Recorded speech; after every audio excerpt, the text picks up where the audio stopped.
Hello and welcome to another segment of DSU Inside Perspective. I'm Carlos Holmes, and this is the show where we talk with faculty, staff, students, guests about some of the things that are going on in the world or some of the great things that are going on at Delaware State University. One of the great people we have at Delaware State University is my guest today, Dr. Akwasi Osei, who is the chair of our Department of History, Political Science, and Philosophy. Welcome, Dr. Osei. Thank you. And what are we here for? We're here to talk about the current state of affairs in the Trump administration. We are about 3/4 of the way through the first 100 days of the Trump administration. And I'd like to take some time with Dr. Osei and talk about the foreign policy of the Trump administration and what we have seen in this first 70 to 80 days. Okay. On a scale of 1 to 10, what kind of rating would you give the Trump administration for its foreign policy direction? Thanks for having me, and I'm pleased to be here. I would say perhaps 4 to 5. 4 to 5, yes. Really? And that's because there has not been a real policy in terms of foreign policy. There has not been a good direction. It has been ad hocing. And clearly the Syrian situation brought it all together. He did something which essentially he had promised not to do. He did something which he had told Mr. Obama not to do many, many times. Don't do it, don't get involved in Syria, we're not supposed to. So what does he do? At the first possible opportunity, he goes in and releases some bombs on Assad in Syria. So what led to that change? And it's in that sense that I'm saying, well, since we hadn't had any lead in to that, no discussion as to the possibility of a change, the fact that he did what he did really brings into question what his motives really are. But I got to stop right there. You said 4 to 5. Yeah. If you say 4 to 5, that means something he's doing right? No, good? I would have said 4, but I said 5 because a lot of the things that he said that didn't make sense, and that sort of raised in the minds of our allies questions about United States policy. He seems to have been changing, and so I'm happy that he's doing that. For instance, where NATO stands, he used to talk very negatively about NATO. Right. He seemed not to understand the role that Russia has been playing. And the possibilities of Russian gains into Ukraine, for instance. Well, he seems to be gradually moving away from that. And it's in that sense that I say, well, maybe 5. He's seen the light, in a sense. Clearly, when it came to NATO, his questions and comments and outbursts about NATO is obsolete was not kosher. It was bad for our coalition, and we do have a coalition. It was bad for us, and so I'm happy that he seemed to have changed. Oh. Well, it seems to me that, to me, Donald Trump is no different from any other president that we've had in their first 100 days. There's a certain amount of coming to grips with the realities of the office and the realities of the world. And it seems that is happening with him. It seems like it's taken a little longer with him. That's why I didn't say 1 or 2. Right. That's why I said 4, because you make provision for the fact that he's new, and therefore there will be a sharp learning curve. He's new, he's never done it. So I said 4.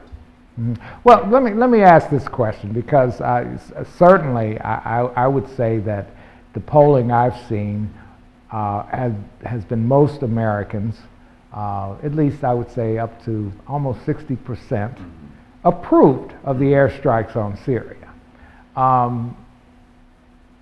Chemical warfare against women and children and others. This was something that really, most people found it pretty heinous. How do we, if we didn't do an airstrike, what would have been the response that we should have done? It's a good question. I mean, okay, yes, he said Obama shouldn't do that. He said that back then, but he wasn't. He was certified that Syria had done it before. Right, He right. said he shouldn't bomb. Right. The question, though, in answer to your question, and if you're going to play it by the rules, play by the rules and be legal according to international law. Okay. The first thing one has to do is to certify for sure whether Syria did it. Now, you do know that there's quite a bit of information out there that muddies the waters. First of all, for somebody who looks at these issues, the question is, why would Assad? Remember, he had been bombing these folks, killed 200,000 before or more. 5 million are displaced. He's been raining bombs, huge bombs. So why would this particular moment give Mr. Trump cause to rain bombs on Assad? And like I said, did Assad really do it? Did he have a reason to do it? And if he didn't, why would he do it? Why would he bring in the U.S. when he seemed to be winning? You do understand he's been in charge of the lower part of Syria that is now still sovereign. And for the record, Assad, the media reported today that Assad said that these reports that his regime was responsible for the chemical warfare that was used on these people, he said this was a fabrication. Fabrication. Yeah. See, that's why there's so many factors that impinge on this that we need to really look into it.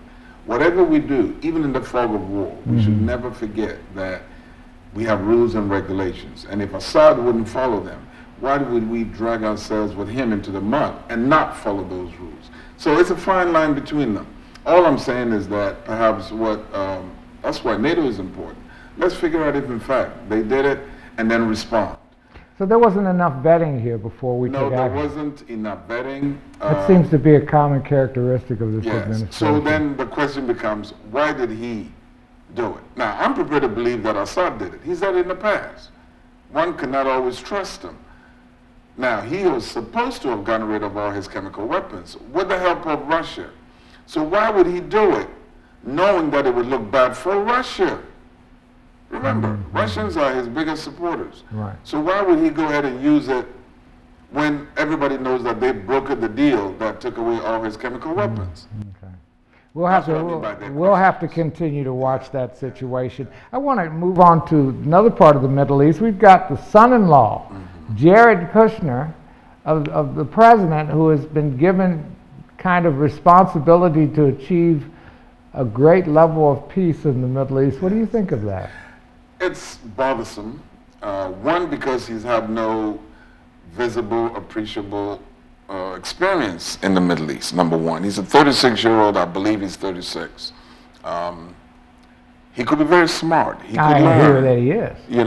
But we're talking about decades of negotiations, treaties, and the history that somebody has to be aware of if you're going to be trying to do the right thing in the Middle East. And it's very difficult. That's why some of us are concerned. Now, he may know what to do, but I don't believe so. And that's because there are a lot of people who've been in the business about Middle East policy who are saying that there's a whole lot of things he needs to learn before he does that. So, no, it's a question for me. It's a question for me. Why him? Okay. But then it's in that sense that it appears as if with what has happened in Syria, Mr. Trump seems to be coming back from the brink. He used to think he was different, but now he is beginning to understand that, well, maybe I need to go back and deal with those who've been dealing with this in the past, which is why his appointment of the current National Security Advisor is key to all this. Right. We're going to have to get you back on here. We're going to have to watch what goes on. This will be an interesting 4-year period. This is history. It is history. We have never had a president like this. Especially our students, to be aware that they are witnessing changes that may not happen in the long term, so they need to keep aware of what's going on. Dr. Osei, thank you for being on DSU Inside Perspective, and thank you for joining us for another segment. Everybody have a good day now. Good one.